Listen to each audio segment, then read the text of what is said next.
Welcome to McPlum, simple solutions served daily.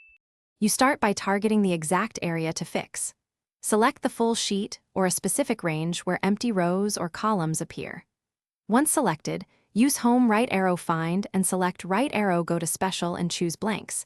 This highlights all empty cells in that range.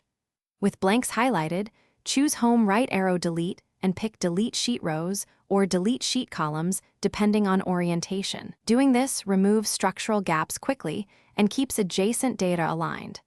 Make sure merged cells aren't selected before deleting. Next, remove invisible spaces and clean up cell content so deletions don't produce stray gaps. Create a helper column with equals trim, A2, fill down, then copy and paste values over the originals. This removes leading, trailing, and extra internal spaces. If columns contain combined text, use data right arrow text to columns to split consistently. Once content is normalized, apply a filter for blanks or sort the sheet to group empty rows and delete them in bulk. These steps prevent perceived blank space caused by whitespace, not actual empty rows.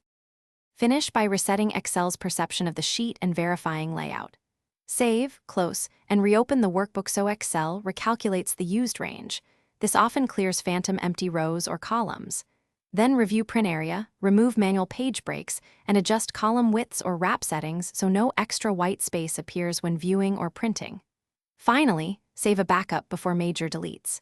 If something goes wrong, use undo immediately or restore the backup. Merged cells and formulas are the most common sources of problems. Thanks for watching. Stay juicy and subscribe.